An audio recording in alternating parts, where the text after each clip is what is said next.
There we go. How y'all doing, YouTube Live? Haven't seen you all in a while. I figure I'll start having conversations on here to hopefully reach I think there's 8,000 some hundred of you that are subscribed to this channel. I figure I'll make these really quick just to be able to support you in what you're up to. Today, I wanted to chat really briefly around a few things. I was watching a clip, and it was really simply, it said, no matter how successful you are, and I think there's kind of three main areas of focus, if I may.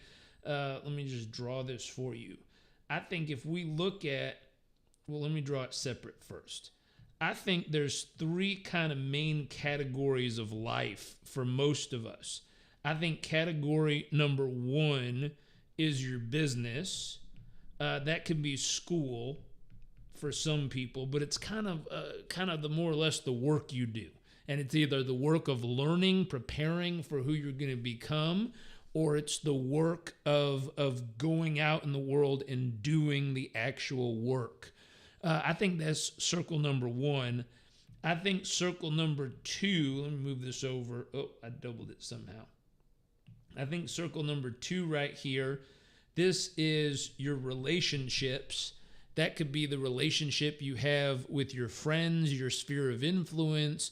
That could be your coworkers. That could be your intimate relationship. That could be the relationship you have with your family. But it's relationships. It's social bonds. It's connecting with other humans.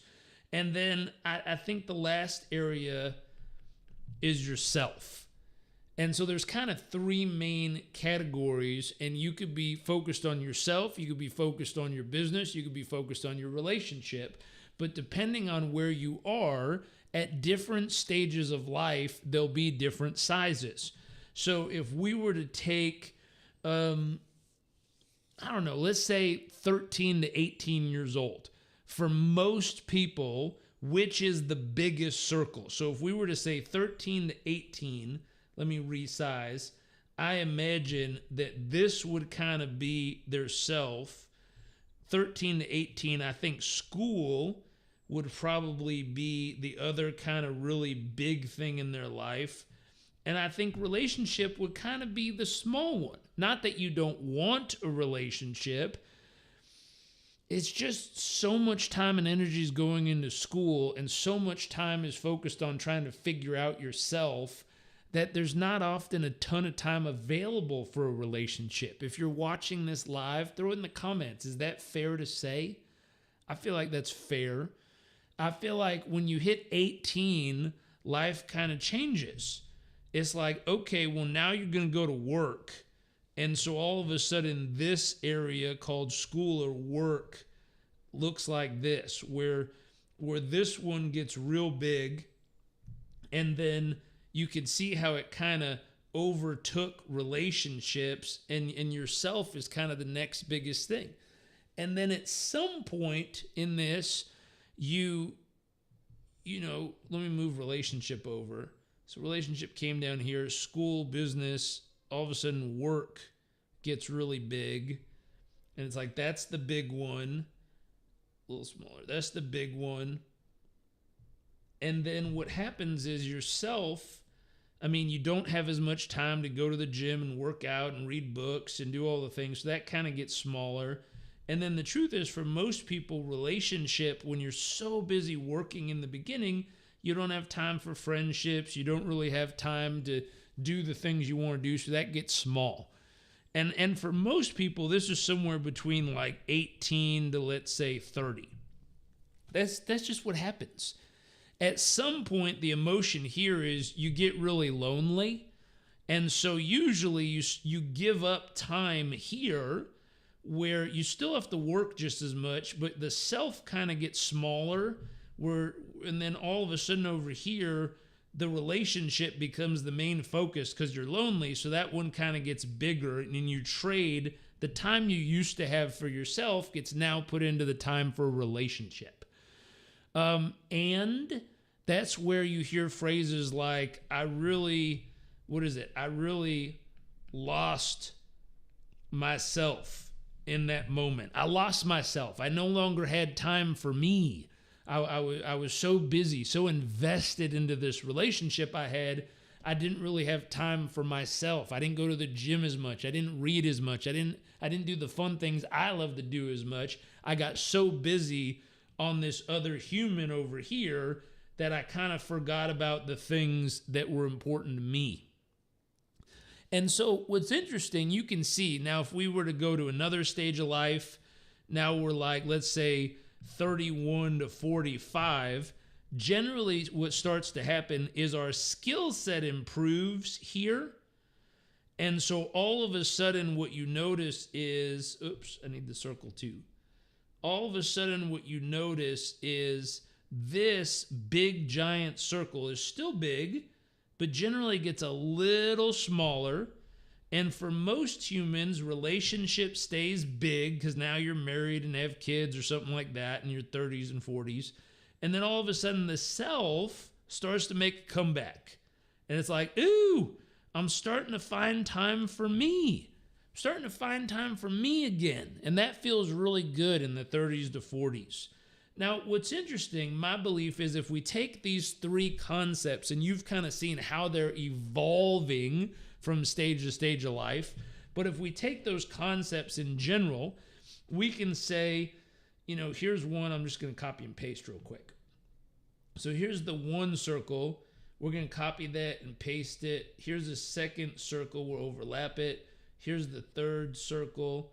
So all of a sudden, if we have these three circles, I think that I've said, hey, let's grow your business. That's focus number one for most people at this stage. Number two, let's figure out how to live your best life. And that has to do with, mentally, emotionally, physically becoming your absolute best self. And then let's figure out how to cultivate deep and fulfilling relationships. We can call it social bonds, but it's interacting. It's relationships with other people. And so if you look at that, you go, ooh, okay, there's three major focuses in life. If you want to be ultimately successful, we're going to have to focus on how do we grow our business. And there's kind of three, I'm going to put 1, 2, 3 major things you have to master if you want to grow your business. If you want to live your best life, again, there's 1, 2, 3 major things you have to get right in order to live your best life. Mental, emotional, physical. You have to master the three. And if you want fulfilling relationships, believe it or not, it's kind of fun, but there's 3 things you got to master if you're going to have really, really fulfilling relationships. And so if you look at this, there's 3 things to master to grow your business, 3 things to master to live your best life, and 3 things to really master and practice and get great at to have fulfilling relationships. And so in looking at those, if you're interested in that, stick around on this channel. I'm going to start popping in maybe once a week to do a quick 10-minute video, and we're going to walk through, oh, there I am. We're going to walk through exactly what those 3 things are and what to do to really start mastering them or improving on those. And so if you're interested, stick around, check out the YouTube videos that are coming.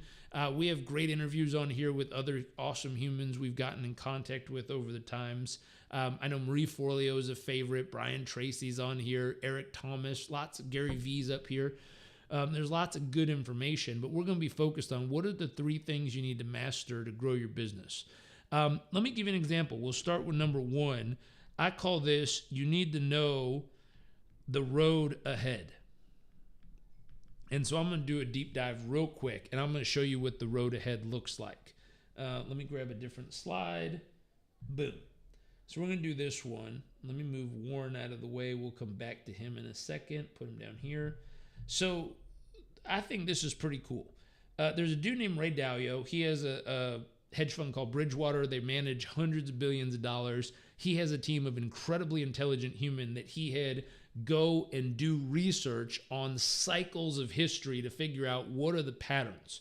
And what they found was there's certain cycles of history that repeat themselves, and those patterns specifically are rhythmic. So when they went back 500 years in history, this is where the China was in charge of the world. This war right here is where the Dutch took over the world as the world superpower. This is where the British took over the world as a world superpower. And this is where the United States took over the world as a world superpower. As you can see, since 1973, the U.S. has been declining in the 8 forms of power, which we'll talk about on a different piece here. And then China has been on a straight upward hockey stick curve of the 8 forms of power. And so a lot of people look at that and go, uh-oh, that's interesting. So you take that and then you bring this over here. Let me erase these pieces real quick and we'll get back to it. So if you look at it, when someone takes over as a global superpower, he calls that a new world order. Not like the thing online that everyone uses, but just meaning there's a new order to the world. Someone becomes in charge and tells everyone else how it's gonna be, and if they don't do that, they will stomp you out of existence, more or less. So someone takes over the world. The first thing that happens is that country that takes over has peace, prosperity, productive debt growth. Over a long period of time, eventually there's a big debt bubble and a big wealth gap. Eventually we come over the curve you could see here, and it starts to go into a debt burst and economic downturn. The United States, if you're wondering, is right here. They just passed another bill last night that's going to print billions of dollars again. So they're printing money and credit. And then this is what comes next. And for most humans, when you see that, you go, oh crap, what does that mean?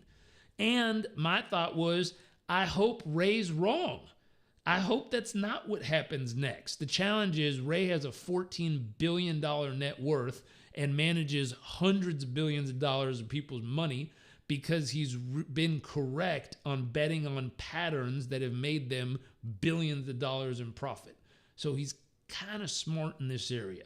He knows it. That's how he's made all of his wealth throughout his lifetime, money-wise. And so revolutions are internal fighting, when the internal group fight each other, and then when they're weak enough, a war happens, which is when external people come and attack to try to take it over. Eventually, after the war, there's debt and political restructuring, and then it starts over. It goes back over here again. And so we're right about here in the United States. We're at this part of the journey between these two. And so in looking at that, for most people, that strikes fear. And they go, oh my gosh, what are we going to do? And as you see, gun sales are skyrocketing right now, and not the people you think are actually buying them. It's interesting if you watch.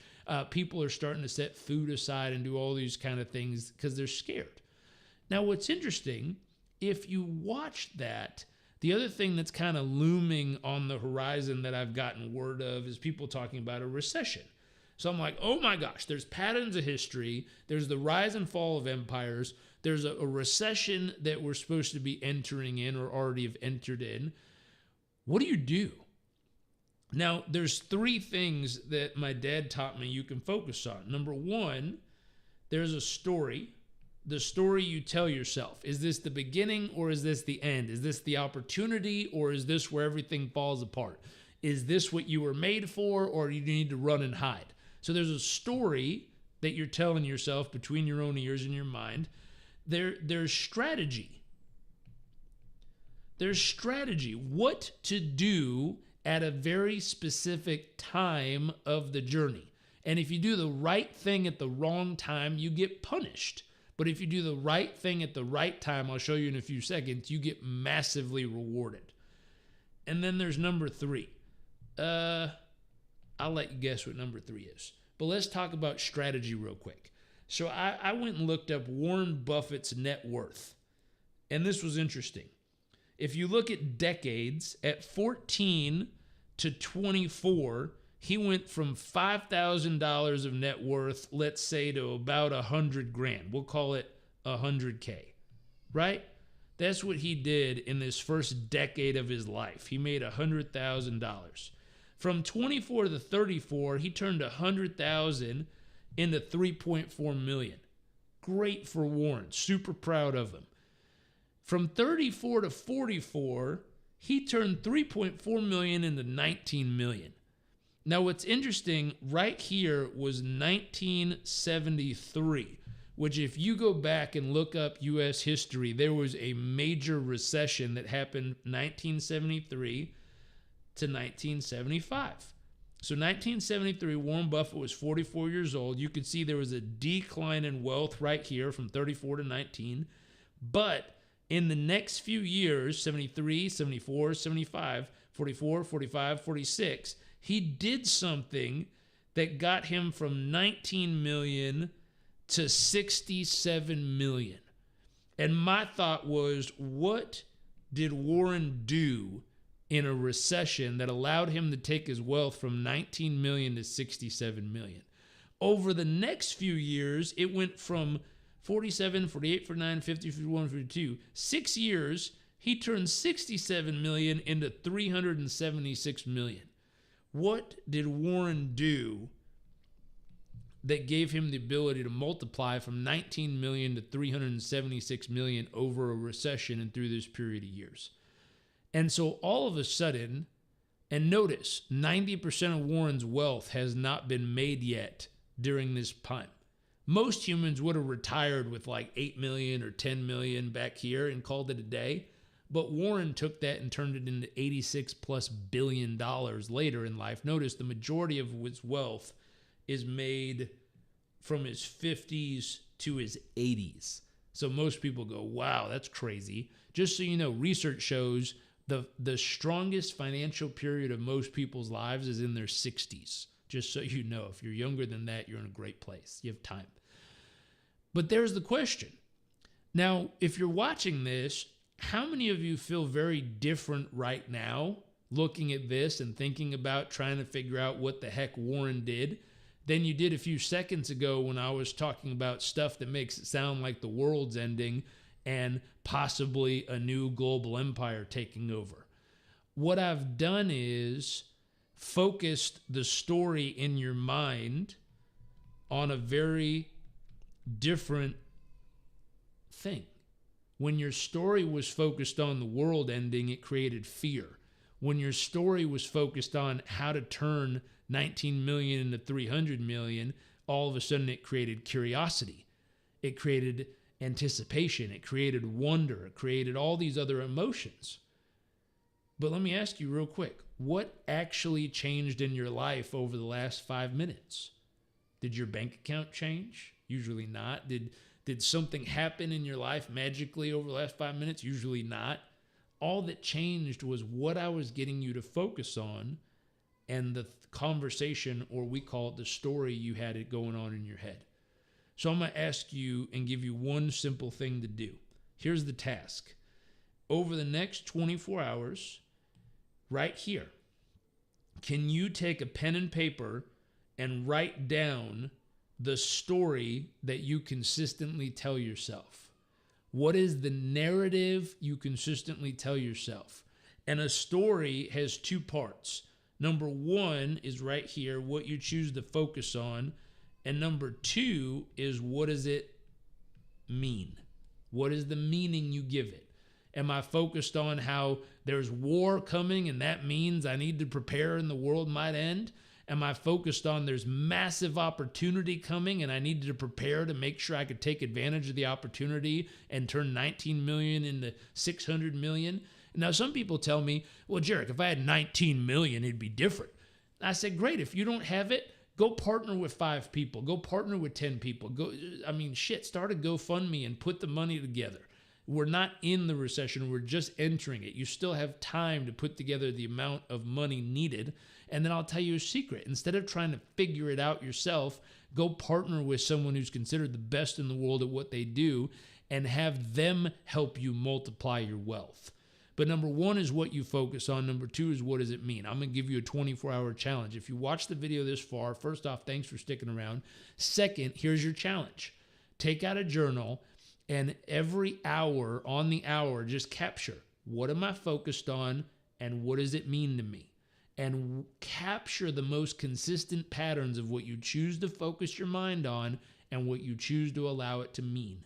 If you like this, please subscribe to our channel. If you want to learn more about me, go to JerrickRobbins.com. Come find me on Instagram. I always chat with people in the DMs. If you have any questions, shoot them over there. And I hope you have a wonderful morning, evening, afternoon. I will see you all soon for another one of these trainings. See you later.